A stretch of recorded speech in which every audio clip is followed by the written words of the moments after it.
The stagecoach rattled across the barren Arizona plain, its wheels cutting through dust the color of rust and bone. Inside, Clara Whitmore sat stiffly, her gloved hands folded tight in her lap. The horizon rolled on forever, a desolate stretch of sagebrush and distant mountains that shimmered like ghosts in the heat. 18 years old, pale as porcelain, she felt as if the desert itself meant to swallow her whole. She had come from a world of cobblestone streets, church bells and parasols, Boston where manners mattered and ladies were meant to marry gentlemen with fortunes or titles. But her father had died with more debts than dignity, and her mother's illness had left the family desperate. When word came through a missionary friend that a soldier at Fort Bowie sought a bride, an Apache scout no less, her mother had wept, prayed, and then written the letter that sealed Clara's fate. Now, 3 months later, Clara was bound for a marriage arranged by desperation and blessed by strangers. The stagecoach stopped at a well where soldiers watered their horses. A corporal lifted his hat and said, "You the Whitmore girl? The one for the Apache?" Clara nodded, though the words burned her ears. "Yes, sir. Then you'll be meeting him at the fort. Name's Taji, good man, they say. Knows the land like no white feller ever will." Clara pressed her lips together. Knows the land, not knows how to treat a wife. She clung to her parasol as if it could shield her from what lay ahead. By the time the sun began to sink behind the Dragoon Mountains, the fort came into view, a scattering of adobe buildings surrounded by fences and dust. Horses neighed in the distance, and the smell of smoke and sweat filled the air. Soldiers moved about in blue coats, some glancing curiously at the small woman stepping from the coach. Clara's heart hammered, and then she saw him. Standing, apart from the others, was a tall man with sun-darkened skin and long black hair tied with a strip of leather. His eyes were dark, so dark they seemed to swallow the fading light, and yet they were not cruel. He wore a buckskin shirt, a wide belt with silver conchos, and boots scuffed by 1,000 miles of trail. The officer beside her said, "Miss Whitmore, this here's Taji, the man you'll be wed to." Taji inclined his head slightly. "You are welcome in my home," he said in measured English, his voice deep and calm. Clara stared at him, every fear she'd carried from Boston rising at once. He was nothing like the men she'd known, the scholars, the merchants, the suitors who quoted poetry and wore cologne. This man looked as though he had been carved from the desert itself, silent, steady, and unreadable. I thank you," she stammered, unable to meet his gaze for long. The wedding was small but solemn. A missionary priest spoke the vows in English. An Apache elder repeated them softly in Taji's tongue. Clara barely heard the words. She stood beneath the open sky, her white muslin dress dusted with red earth, the wind tugging at her bonnet strings. When it was done, she felt a hollow ache in her chest.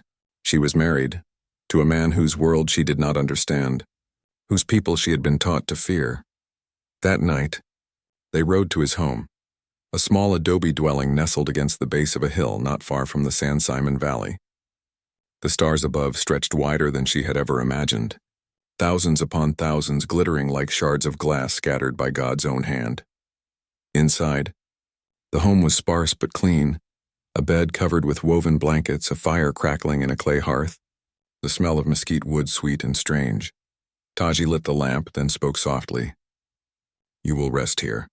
I sleep outside tonight." Clara turned, startled. "Outside?" But he gave a faint smile, the first she had seen. "You cry when you think no one sees. You do not wish a husband beside you yet, so I will wait." Her cheeks burned. She wanted to deny it, but he was right.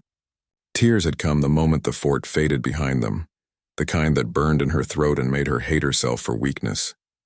"I did not mean to." He raised a hand gently. "You are far from home. The desert is not kind, but it can teach." Then he took a blanket from a chest, walked to the doorway, and paused. "Good night, Clara Whitmore."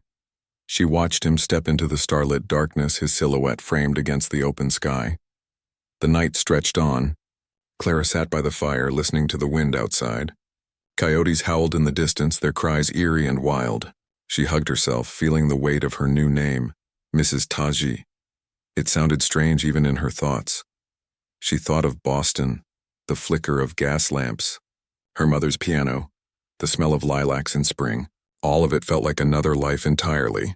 Here there was only the whisper of wind through cactus and the slow crackle of the fire. Tears welled again, spilling down her cheeks. She had not asked for this. She had not chosen this man, this place, this life. And yet, somewhere deep inside, a voice whispered that she might be standing at the edge of something larger than all she had known. Through the window, she saw Taji sitting by the embers of an outdoor fire. He was sharpening a knife, the blade catching the moonlight, but his movements were slow, almost meditative. Every so often he looked toward the house, toward her, but made no move to enter. Something about his stillness unsettled her. He was not like the men she knew who filled silence with words. Taji's silence was not emptiness, it was presence. When the night grew colder, she found herself shivering. Before she could fetch another blanket, the door opened quietly. Taji stepped in, carrying a heavier wool cover. Without a word, he draped it gently over her shoulders. She looked up at him, startled. "Thank you," she whispered. He nodded once, his eyes soft. "Sleep. Tomorrow I will show you where the sun meets the earth." Then he was gone again, as silently as he had come. Clara lay awake long after, listening to the wind and to her own heartbeat. Somewhere beyond the hills, the coyotes called again, and the sound no longer seemed frightening. It was almost like a song. For the first time, she wondered if perhaps this land had a rhythm she could learn, a language she might one day understand. And as the firelight flickered across the adobe walls, she thought of Taji's calm eyes, the warmth of the blanket he had laid across her shoulders, and the words he'd spoken with quiet conviction. The desert is not kind, but it can teach. When sleep finally came, she dreamed not of Boston, but of open skies and a man who moved like the wind, strong, silent, and steady. The first weeks of marriage passed like a long, uncertain season. Clara Whitmore, now Clara Taji, woke each morning to the smell of mesquite smoke and the cry of hawks circling over the valley. The desert sun rose fierce and gold, driving away the chill of night, and by midday the land shimmered like glass. Her new home sat at the edge of an Apache settlement, a cluster of low dwellings surrounded by scrub and sun-baked earth. Smoke curled from fire pits where women ground corn and cooked over stones. Children ran barefoot through the dust, laughing, shouting words she didn't understand. Clara stood in the doorway that first week, clutching her apron as though it were a shield. She had known she would be a stranger, but not that she would feel invisible. Taji came and went as a man with duties. He worked as a scout for the U.S. Army, though his loyalty was not theirs alone. He guided troops through the canyons when ordered, yet his heart remained with his people. The soldiers at Fort Bowie spoke to him with clipped respect, and the Apache looked to him with mixed pride and sorrow, for he belonged to both worlds, and fully to neither. At first, Clara thought him distant. He spoke little, rising before dawn and returning after sunset. But she began to notice the quiet kindness that wove through his every action. He always left a jug of water inside before riding out. He repaired the latch on the door without being asked. When her attempts at cooking went wrong, as they often did, he ate without complaint, only saying, "It will come easier when your hands learn the way of the fire." Still, there were moments she broke down. One afternoon, a dust storm swept in from the south, furious, blinding, choking the air with grit. The roof of their small house leaked under the force of wind and sand. Clara tried to hold the boards in place, but the storm tore them loose. When it passed, the roof was half gone and rainwater soaked their bedding. She sank to her knees, sobbing. "I can't live like this. I don't belong here. I'm not made for this life." Taji came in silently, setting down the tools he had been carrying. For a long moment he said nothing. Then he knelt beside her and began to repair the roof, his movements steady and sure. She wept harder, ashamed and angry at herself, until finally he spoke. "The desert tests those who walk upon it," he said. "It does not give what is not earned." Clara looked at him through her tears. Why would anyone choose to live in such a cruel place? Taji paused, meeting her gaze. Because the desert tells the truth. It does not pretend to be gentle. You learn its heart by surviving it. She didn't understand then, but his words would stay with her. In the days that followed, Taji began to draw her into his world. Carefully, patiently, he took her riding one morning, lending her a sturdy brown mare named Kinta. Clara clung to the saddle as they rode out toward the hills, where red cliffs rose like ancient cathedrals. "Look there," he said, pointing to a hawk circling high above. "She hunts not with anger but with patience. The hawk teaches us more than 1,000 words. Clara shaded her eyes. She's beautiful, she murmured. Taji smiled faintly. You see now what the desert shows to those who look with open eyes. That ride changed something in her. The land that had once seemed dead began to speak. She noticed how the sage turned silver under the moon, how the rocks glowed crimson at sunset, how the wind carried the scent of rain long before the first drops fell. The Apache women, too, began to soften toward her. At first they laughed at her awkwardness, her fancy speech, her delicate hands, but when she knelt beside them one morning to help grind corn, they nodded approvingly. One of them, a woman named Nadali, smiled and handed Clara a woven headband. To keep the sun from your eyes, she said haltingly in English. Clara smiled back, her heart swelling. Thank you. In time, she began to pick up words, ashen for sun, tu for water, gojo for beauty.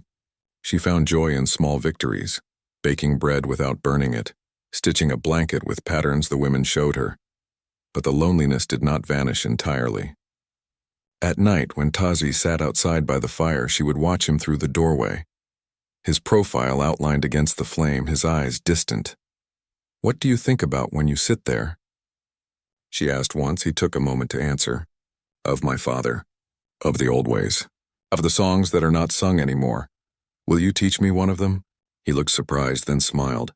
One day, perhaps. For now, I will sing one to the fire. His voice was low and rough, carrying a melody that rose and fell like the desert wind. The words were foreign, yet something in the tune made her chest ache. When he finished, she whispered, What does it mean? Taji's eyes met hers. It is a song for the one who does not yet know her own heart. She had no reply. Only the strange stirring of emotion she could not name. Weeks turned into months. The rhythm of their life grew steadier, as if some invisible thread had begun weaving them together. Yet Clara could sense the distance between their worlds, an invisible border neither had yet crossed. One morning, soldiers rode up from Fort Bowie, bringing news that Apache raids had occurred near the border. Clara watched as Taji spoke with them, his tone even but wary. When they left, she asked, You still work for them even after how they look at you? He shrugged. The land is full of walls. Some are made of stone, some of fear. I walk between them. Doesn't it make you angry? He looked at her then, long and hard. Anger is a fire that burns the hand of the one who holds it.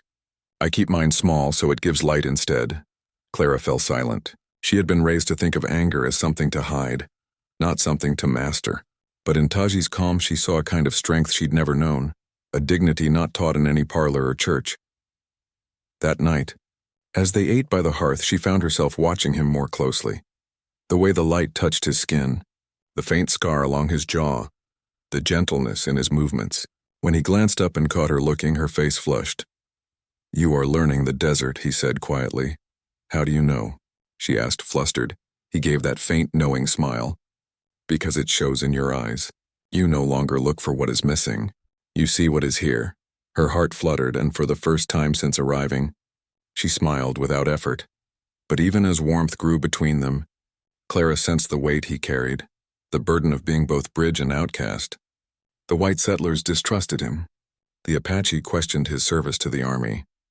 And now she, a white woman, stood at his side, proof that he belonged nowhere entirely. One evening, a band of young Apache men rode past their home laughing and shouting. One of them called something in their language, words Clara didn't yet understand. But Taji's jaw tightened. Later she asked what was said. They called you Dayote, he replied quietly. It means the woman of the other side. Clara's throat tightened. They don't want me here. He shook his head. They do not yet know you. They fear what they do not know. In time that will change, she stared at him. And if it doesn't? Taji looked toward the darkening sky. Then we will teach them that love can walk between two worlds. His words lingered like the scent of rain before a storm. Soft, heavy with promise. That night, as Clara lay awake beside the dying fire, she felt something shift deep within her. The fear that had once defined her was giving way to a fragile kind of faith, not only in Taji but in herself. She was still learning this land, this language, this man. But slowly, surely she was beginning to understand that love, like the desert, could be both cruel and breathtakingly beautiful. Summer came hard that year. The desert cracked under the weight of the sun, and each day felt like a trial of endurance. The creek that ran near their home had shrunk to a thin, muddy ribbon, and even the mesquite trees bowed under the heat. But Clara had learned to bear it. Her skin had darkened, her hands grown calloused. She no longer flinched from the dust or the distance. Taji often said she had found her desert eyes, and she liked to believe it was true. But peace is a fragile thing. In a land divided by fear, the soldiers at Fort Bowie had grown restless after a series of raids on supply trains. Though Taji had no part in them, suspicion clung to him like burrs in a horse's tail. Men spoke in whispers when he passed through the fort. One officer even refused to shake his hand. Clara could feel the hostility like a storm brewing on the horizon. "Why do you keep working for them?" she asked one evening as they sat by the fire. Taji sharpened his knife, the blade glinting in the lamplight. "Because if I do not, others will suffer. My people need someone to speak both tongues." "They don't trust you," she said softly. "You risk your life for men who hate you." He paused, then looked at her with quiet gravity. "Hatred blinds men, Clara. If I stop walking between them, "They will see nothing but shadows."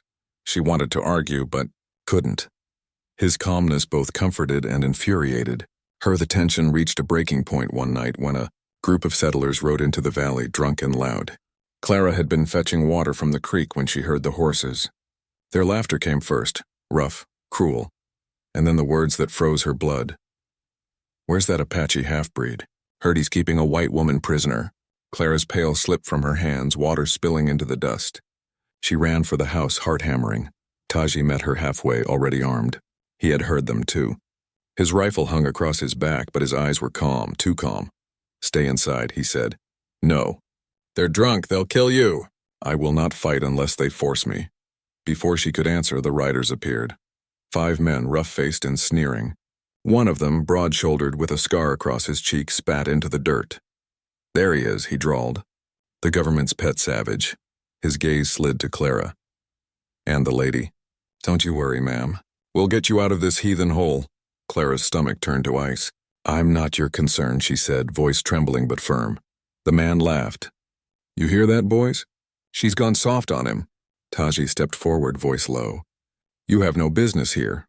The men spread out, circling like wolves. One lifted his rifle lazily. "We heard tell you're the one feeding info to your red brothers. Maybe it's time someone taught you where you belong." The next moment happened too fast. The man's rifle twitched upward, and Taji moved like a striking hawk. Swift, silent, precise. He caught the barrel, twisting it aside as the gun fired. The shot went wild, shattering the corner of their porch. Chaos exploded. Clara screamed as the other men drew weapons. Taji swung his rifle, striking one across the jaw, then dropped low to dodge another blow. The scuffle turned brutal. Dust rising, shouts echoing, fists and boots in fury. A gun fired again. Clara couldn't tell who shot until she saw Taji stumble, his shoulder jerking back. Blood darkened his buckskin shirt. "No!" She ran to him without thinking, grabbing his arm as the men backed away, cursing. The scar-faced leader spat again. "This ain't over. We'll be back for you and your squaw-loving wife." When they rode off, the desert fell silent but for the crackle of the fire. Clara knelt beside Taji, shaking. The wound was shallow but bleeding badly. "Lie still," she whispered, tearing a strip from her skirt. "Please, don't move." He winced as she pressed the cloth against his shoulder, her hands trembling. "I've had worse," he murmured. Tears streaked her cheeks. "You could have been killed." He reached up, catching her wrist gently. "So could you." His touch was warm despite the blood. "You should not have come out." "I couldn't let them hurt you," she whispered. "I won't ever let them." Something broke inside her then, the last of her walls, the last of her fear. She bent her head, weeping openly now, her tears falling on his skin. "I'm sorry," she said between sobs. "I believed what they said about your people. About you. And I was wrong." Taji's fingers brushed her cheek. "You see with new eyes now? That is enough." She looked up at him and for the first time saw not a stranger or a husband by arrangement, but the man who had stood between her and hate, the man who had given her a home when she had none, and in that moment love, real and deep and fierce, found her. The following day the army arrived. A patrol from the fort, led by Lieutenant Briggs, claimed they had come to ensure the lady's safety. Clara stood straight-backed as they entered, her hands steady. I am perfectly safe, she said before Taji could speak. My husband was attacked by drunken settlers. We require protection, not interrogation, Briggs frowned. Your husband is an Apache scout, ma'am. You must understand tensions are high. People talk, people lie, she snapped. You'd do better to arrest the men who shot him. The lieutenant's jaw tightened. You're far from Boston, Mrs. Taji. You'd be wise to remember which side you're on. She stepped forward until her voice trembled with quiet rage. My side is with my husband, Briggs said nothing more. He left orders for them to relocate closer to the fort for their safety. Taji agreed, though Clara could see the bitterness in his eyes. That evening, they rode out to an abandoned ranch near the foothills, a lonely place with a single wind-worn shack and a dried-up well. Clara unpacked what few belongings they had, her heart heavy.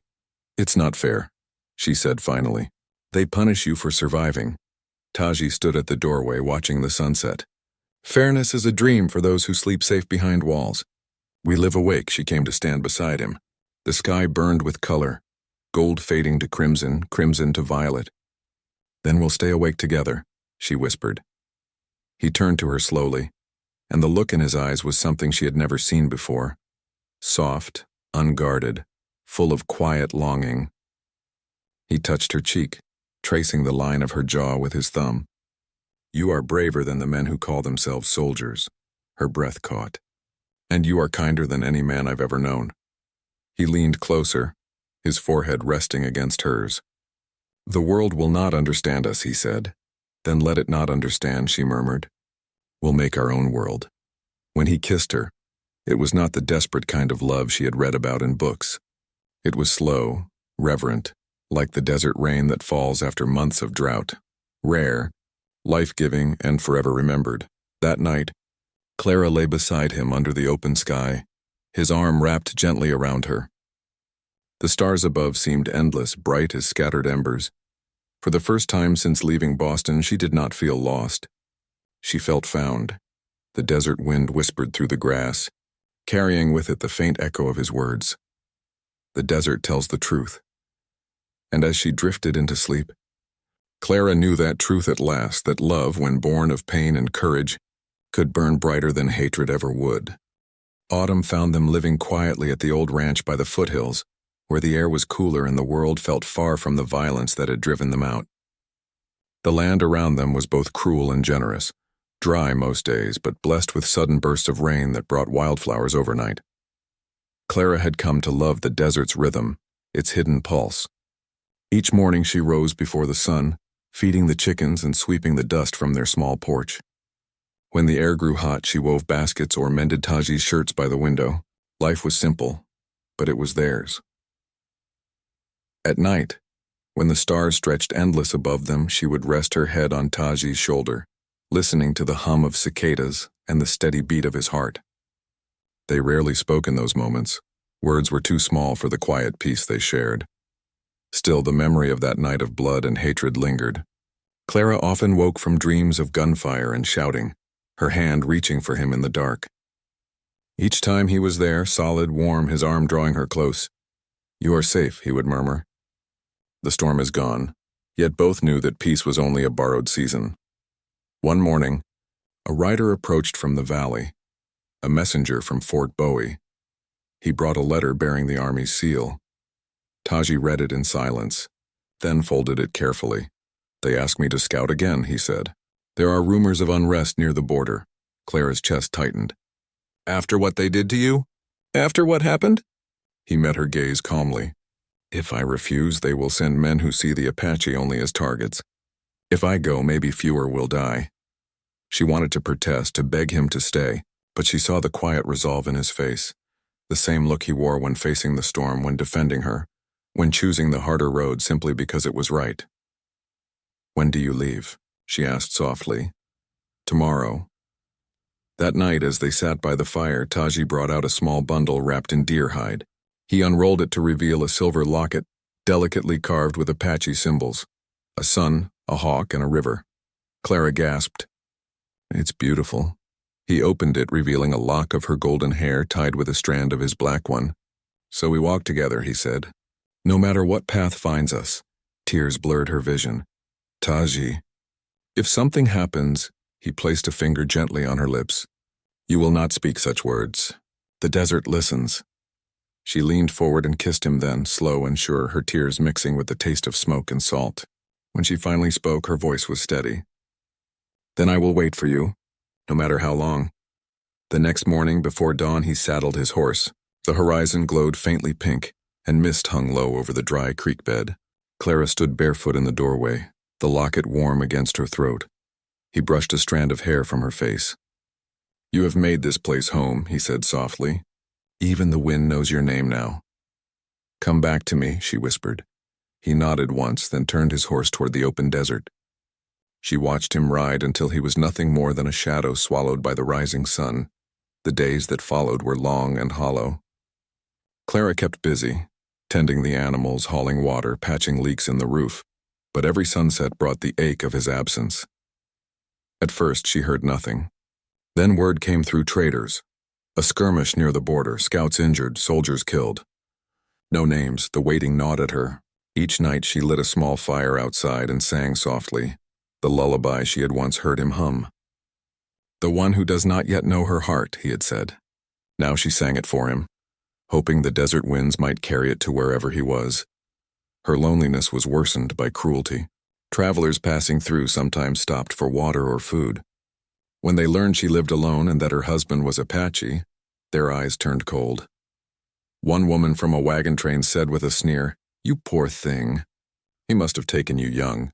Don't worry, dear, there are ways to escape men like him. Clara had simply smiled. I don't need rescuing. Another time, a group of ranch hands rode by, laughing. One called out, You're the Apache's woman, ain't you? Heard he scalps folks when he's bored. Clara's voice had cut through the air, sharp and calm. And I heard white men shoot what they don't understand. Seems we both know monsters. They hadn't bothered her again. Months passed. Then one golden evening, she heard the sound of hooves approaching from the hills. She dropped her bucket and ran. Taji rode in, weary and dust-covered, his shirt torn and a scar running along his arm. But he was alive. Clara flung herself into his arms, her tears falling freely. He held her close, burying his face in her hair. Neither spoke for a long while. The silence said what words never could. When he finally pulled back, his voice was hoarse. You waited, always, she whispered. You found your way home. He smiled faintly. The desert remembers its promises. That night they lay beneath the open sky, her head resting on his chest. He told her of what he had seen. The senseless killing, the endless mistrust, the men who would never understand peace. She listened, her heart heavy but proud. You carry too much, she said softly. He shook his head. It is not a burden when it is for those who cannot speak. She traced the scar on his arm with her fingers. And who speaks for you? He caught her hand gently. You do. The next morning he took her up to the high ridge above the ranch. From there the valley stretched wide and endless, the land shimmering in gold and red. This is the place where I came as a boy, he said, where I learned the way of the wind, the taste of the rain. My father called it the heart of the world. Clara smiled faintly. It's beautiful, he nodded. It is now, because you are here. She reached for his hand, their fingers interlacing. I used to think beauty was what I left behind. Music, fine houses, polished shoes. But this, she looked around, eyes shining. This is what it truly means to be alive. He turned to her, his voice low and full of warmth. You have learned the song of the desert, Clara. It is the same song my people sing for love that endures. As the sun dipped low, they stood there in silence, the wind tugging gently at their clothes. Below them the world burned in color, amber, rose, and violet, and for that fleeting moment there was no line between white and Apache, soldier and native, man and woman. There was only the earth and the two of them upon it. Taji reached into his pouch and withdrew a handful of turquoise stones, polished smooth by time. He placed one in her palm. For your strength, he said, and for the child the desert may send us one day. Clara's breath caught. A child? He smiled.